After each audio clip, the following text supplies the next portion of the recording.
బలంగా పాతుకుపోయిన ఓ వ్యవస్థలో లోపం ఉంటే దాన్ని కదిలించాలన్న ధైర్యం కూడా ఎవ్వరూ చేయలేరు కూడా. ఇలాంటి ఓ మాఫియానే బాలీవుడ్ని శాసిస్తోంది.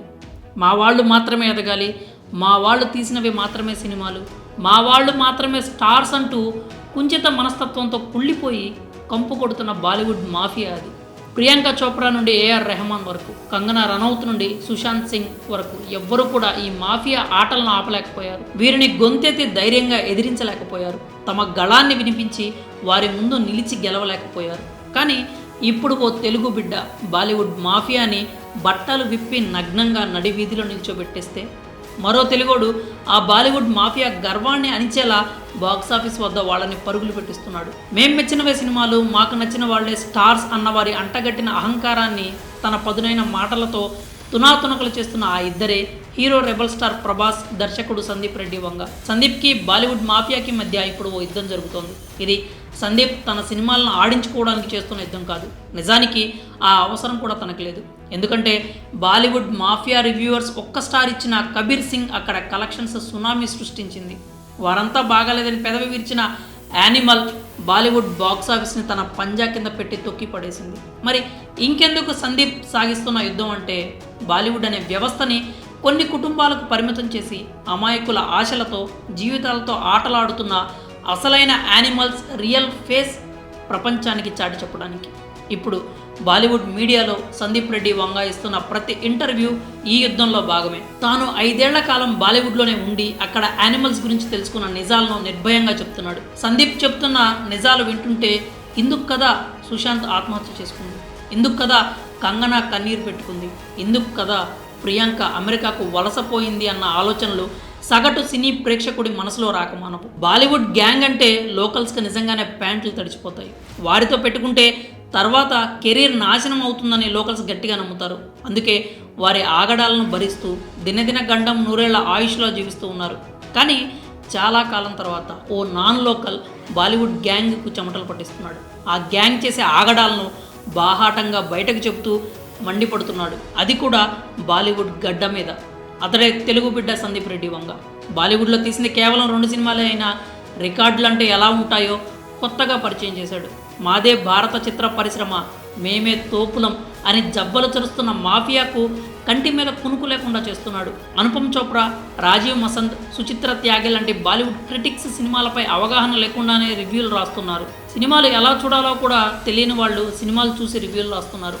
మూవీ అర్థం కాకపోతే బ్యాడ్ రివ్యూలు ఇస్తున్నారు. అర్జున్ రెడ్డి విషయంలోనూ ఇదే జరిగింది. నేను డబ్బులు ఇచ్చి ఎప్పుడూ రివ్యూలు కొనుక్కోలేదు.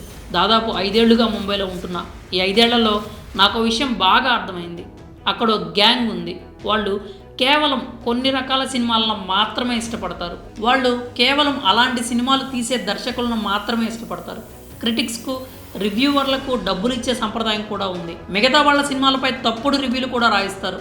బ్యాడ్ రివ్యూల కారణంగానే హిందీలో ఫస్ట్ డే కలెక్షన్లపై దెబ్బపడింది అని సందీప్ రెడ్డి బాహాటంగా కామెంట్స్ చేయడంతో బీటౌన్ అంతా ఒక్కసారిగా ఉలిక్కిపడింది. అక్కడి దర్శకులు కాదు కదా, స్టార్ హీరోలు సైతం ఈ సో కాల్డ్ రివ్యూవర్స్ని టచ్ చేయాలంటే భయపడతారు. అలాంటిది సందీప్ రెడ్డి వంగ ఇప్పుడు ఆ వ్యవస్థని కెలికి పడేశాడు. దీంతో ఇప్పుడు ఈ సో కాల్డ్ రివ్యూవర్స్ సినీ నాలెడ్జ్పై బాలీవుడ్ ప్రేక్షకుల్లో పెద్ద ఎత్తున చర్చ మొదలైంది. ఇప్పుడు వారి ఉనికి ప్రశ్నార్థకం అయ్యే పరిస్థితులు తలెత్తాయి. సందీప్ తర్వాత బాలీవుడ్ మాఫియా మెడలు వంచిన హీరో ప్రభాస్. ఇండియన్ సినిమా అంటే కేవలం బాలీవుడ్ మాత్రమే కాదు, చాలా రీజనల్ మూవీస్ ఉన్నాయని ఇప్పుడు అందరికీ తెలిసి వచ్చింది. కానీ ఆ బాలీవుడ్ కోట బీటల పగుళ్ళు వచ్చేలా ఢీకొట్టిన మొట్టమొదటి స్టార్ మన బాహుబలి రెబల్ స్టార్ ప్రభాస్. ఖాన్స్ మాత్రమే బాలీవుడ్ కింగ్లు, కింగ్ ఖాన్లు అనుకుంటున్న సమయంలో ప్రభాస్ ఆ కలెక్షన్స్ ఆటలో హద్దులు చెరిపేసి వారి ఊహకి కూడా అందనంత ఎత్తులో కూర్చున్నాడు. బాలీవుడ్ మాఫియాకి 6 ఏళ్లుగా ఆ కడుపు మంట అలాగే ఉండిపోయింది. సాహోను సైట్ చేయాలని ఈ మాఫియా అంతా అప్పట్లో దారుణమైన రివ్యూస్ ఇచ్చింది. కానీ డార్లింగ్ కటౌట్ ముందు ఆ ఆటలు సాగలేదు. సాహో అక్కడ సూపర్ హిట్. కట్ చేస్తే ఇప్పుడు సలార్పై కూడా అదే కుట్ర రిపీట్ చేశారు. ఫెయిర్ డిస్ట్రిబ్యూషన్ చేయకుండా సింగిల్ స్క్రీన్స్ అన్నీ డంకీకి కట్టబెట్టేశారు. కానీ డార్లింగ్ ఇప్పుడు బాక్స్ ఆఫీస్ డైనోసార్. ఆ రీసౌండ్ ముందు కింగ్ ఖాన్స్ తట్టుకోలేకపోతున్నారు. ముందు ఇవ్వని థియేటర్స్ అన్నీ ఇప్పుడు ఒక్కొక్కటిగా సలార్కి వచ్చి చేరుతున్నాయి. ఇది కూడా బాలీవుడ్ మాఫియాకి మింగుడు పడట్లేదు. నిజానికి సౌత్తో పోల్చుకుంటే నార్త్లో నెపోటిజం ప్రభావం చాలా దారుణంగా ఉంటుంది. ఎంతలా అంటే ఇప్పుడు స్టార్లుగా ఎదుగుతున్న ప్రతి నటుడు ఇతర క్రాఫ్ట్ల వాళ్ళు కూడా సినిమా బ్యాక్గ్రౌండ్ నుంచి వచ్చిన వారే. ఇండస్ట్రీ మొత్తం కపూర్స్, ఖాన్స్ చుట్టూనే తిరుగుతూ ఉంటుంది. వీరితో పాటు కరణ్ జోహార్ పేరు తరచుగా వినిపిస్తూ ఉంటుంది. నటన, నిర్మాణం, డిస్ట్రిబ్యూషన్ ఇలా అన్నింటిలో వీరిదే ఆధిపత్యం. నార్త్లో ఎక్కువ సినిమా థియేటర్లు వీరి గుప్పెట్లోనే ఉన్నాయి.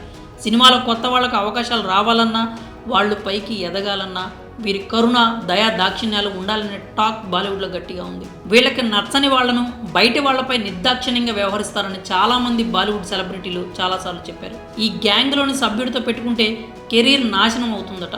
సల్మాన్ ఖాన్తో గొడవ కారణంగా ప్రముఖ హీరో వివేక్ ఓబెరాయ్, దర్శకుడు అనురాగ్ కశ్యప్, నటుడు పులకిత్ సామ్రాట్లతో పాటు చాలామంది తమ కెరీర్ కోల్పోయారంట. ఈ గ్యాంగ్కు బయట నుంచి వచ్చిన వ్యక్తులు స్టార్లుగా ఎదగడం ఇష్టం ఉండదట. కొంచెం పేరు తెచ్చుకున్నా తట్టుకోలేరట. వారికి వచ్చే అవకాశాలు మొత్తం పోగొట్టేసి సంతోషిస్తుందట. దీనికి సుశాంత్ సింగ్ రాజ్పుత్ ఓ ప్రత్యక్ష ఉదాహరణగా చెప్తూ ఉంటారు. ఈ మాఫియాపై సందీప్, ప్రభాస్లా కొంతమంది ఎదురు తిరిగినా వారి శక్తి ముందు వీరి సామర్థ్యం సరిపోలేదు. కానీ వారు నరకం అనుభవిస్తూ ఇచ్చిన స్టేట్మెంట్స్ మాత్రం ఇంకా చరిత్రలో పదిలంగానే ఉన్నాయి. ఆ స్టేట్మెంట్స్లో ప్రియాంక చోప్రా, కంగనా రనౌత్, ఏఆర్ రెహమాన్ వంటి సెలబ్రిటీలు తమ బాధను చెప్పుకొచ్చారు. బాలీవుడ్లో ఇబ్బందుల వల్లే అమెరికా వెళ్ళిపోయా అంటూ ప్రియాంక చోప్రా చెప్పింది. సల్మాన్ ఖాన్, అతని కుటుంబం నా జీవితాన్ని నాశనం చేసింది అంటూ అభినవ్ కశ్యప్ కామెంట్ చేశాడు. నన్ను ఒంటరివాణ్ణి చేశారు, నాపై తప్పుడు వార్తలు రాశారంటూ రణ్వీర్ షోరే ఆవేదన వ్యక్తం చేశాడు. నువ్వు కూడా త్వరలో సూసైడ్ చేసుకుంటావు అని సూసైడ్ గ్యాంగ్ అందని కంగనా రనౌత్ చెప్పుకొచ్చింది. ఓ గ్యాంగ్ నాపై తప్పుడు ప్రచారం చేస్తోంది, ఆ ప్రచారం కారణంగా బాలీవుడ్లో అవకాశాలు తగ్గుతున్నాయంటూ ఏఆర్ రెహమాన్ ఏడ్చాడు. బాలీవుడ్లో కొంతమంది చెడ్డ వ్యక్తులు ఉన్నారు, వాళ్ళు నీ నాశనాన్ని కోరుకుంటూ ఉంటారు.